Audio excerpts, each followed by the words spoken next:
Hi guys, welcome back to my channel. My name is Sumner, also known as Sum the Bookworm, and today we're going to talk about my June wrap up and my July TBR. Okay, so the month of June ended up being like a really good reading month, and I read so many different books, so many books that I have been wanting to read for a really long time, and I'm so excited to share them with you guys. First book I read in June was The Black Witch by Laurie Forrest. This is a YA fantasy. It's a 5-book series. It's already completed. Basically, it follows our main character who ends up going off to university. She lives in this magical world, and there's all of these different type of like magical species, and her whole life she's been told that her magical species is the chosen one, like they're the ones that are blessed, and then everybody else is evil. But then she goes off to university and she learns, oh wait, not everybody else is evil. They're actually really decent people. And her whole worldview ends up being rocked. Alongside that, her grandmother is actually the most powerful witch in all the land. And she's expected to also be the most powerful witch in all the land. But she has no power whatsoever. And so that also like follows a really interesting storyline. It was so good. I read through it so quickly. It was just such a thought-provoking fantasy while also being really easy to digest at the same time since it is a YA book. I can't recommend this one enough. I gave this 5 stars. I also finished House of Sky and Breath, which is the second book in the Crescent City series. And if you weren't aware, I really struggled with the first book. It was 450 pages of world building. This was phenomenal. I also gave this 5 stars, and I don't hand out 5 stars to anyone or everyone. For a book to be 5 stars takes a lot for me. This was absolutely phenomenal. Now that we have context of like Crescent City and everything, I feel like this was a lot easier to digest and understand. Left me on the edge. I immediately picked up the 3rd book.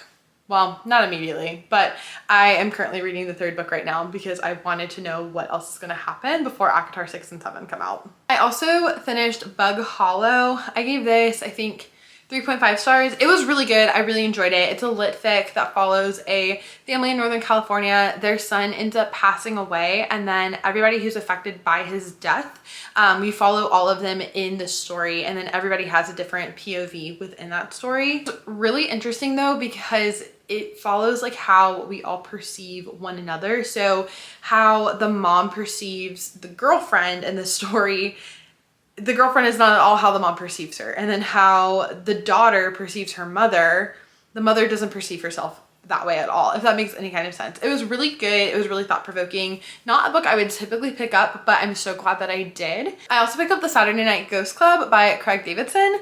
This was a book for book club that we read. It's kind of like Gravity Falls meets Stranger Things is like the best way to describe it. It's really small. This book follows a kid, like a middle schooler in the 80s, and he's spending the summer in his hometown, and he ends up meeting these like 2 other kids, and then he's hanging out with his uncle. But it follows so much more than just simply a kid in the summertime. It really touches on like mental illness and like tragedy within families, and like experiencing that from like a childhood perspective. When we were talking about this, I talked about how I felt like it almost didn't feel like fully processed, which I think when you're a kid, you don't fully process those things.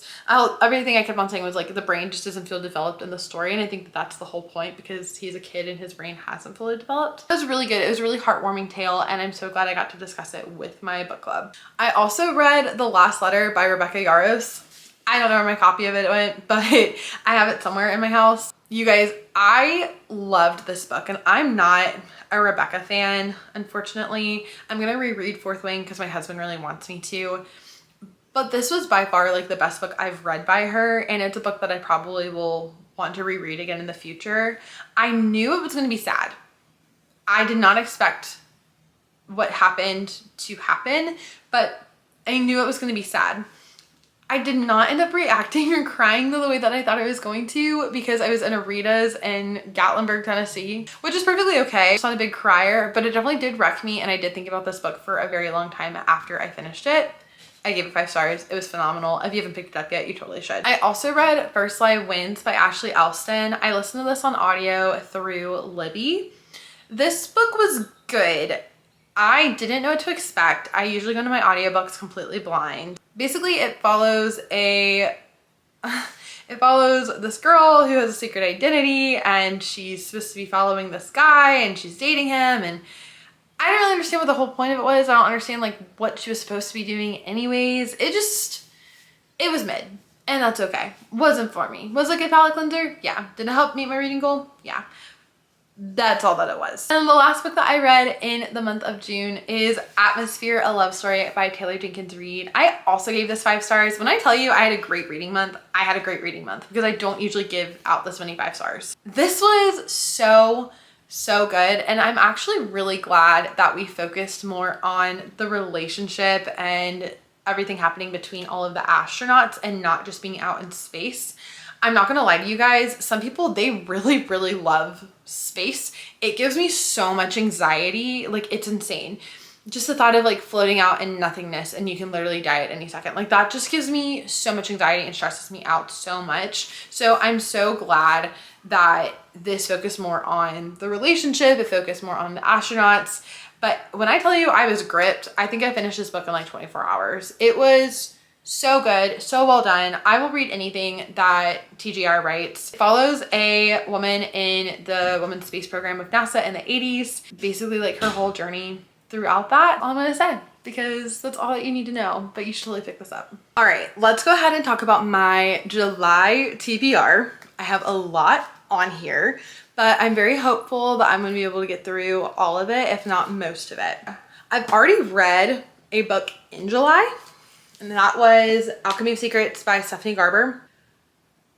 This was not it. I ended up hate reading this. I gave it 2.5 stars. If you loved this, I'm so glad that you did. I just don't think that I jive with her writing, and that's okay.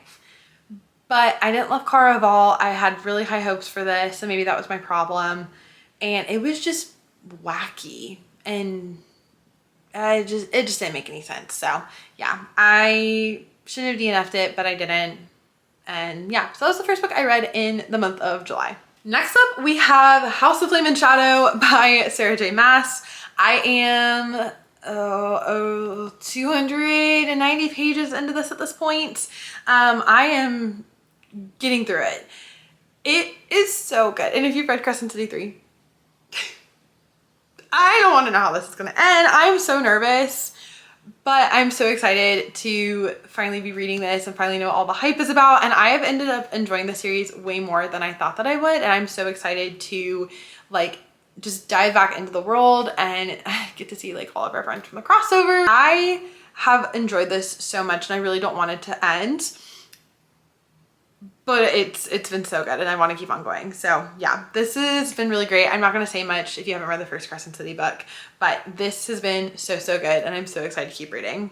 The next book I have is The Night Circus by Erin Morgenstein. I have pulled this out of my TBR bag twice now, so I decided I was just going to go ahead and add it to my July TBR. This is the book I will read after Crescent City. I don't know if I'm going to DNF this or not, or if I'm going to keep going, just because I didn't love the Starless Sea, but we shall see. Basically, the circus pops up at night and it's not open in the day, it's only open at night. And then I guess that there's like a duel between these two different magicians happening. I think that it's like kind of a love story, not a love story. I've heard good things. I've heard semi-par things, so I'm intrigued to see if I'm going to end up liking it. I'm really just trying to get through my physical TBR. Like that is the whole goal. So we'll see if I end up liking this. If you've read this, let me know your thoughts down below. I would love to hear it.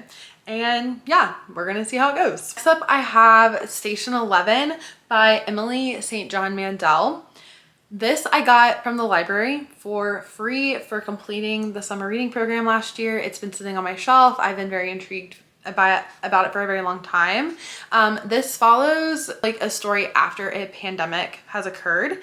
And so that's really all that I know about it. I just know it has to do with post-pandemic, which we've all gone through and experienced. But I've heard really good things about this. It was a National Book Award finalist. It's different, something that I typically wouldn't pick up, but I love to read diverse things. I'm excited to see what this one is like.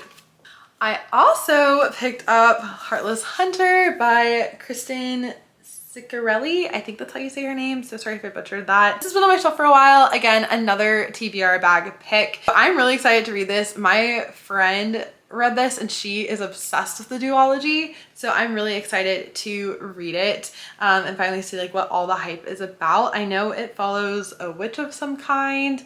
I think that there's like a little bit of like enemies to lovers happening. That's all that I know. I started this on audio like 2 years ago. I never finished it. I just don't do well with fantasy on audio. So I'm excited to physically read this. And yeah, it's a series I won't have to worry about continuing.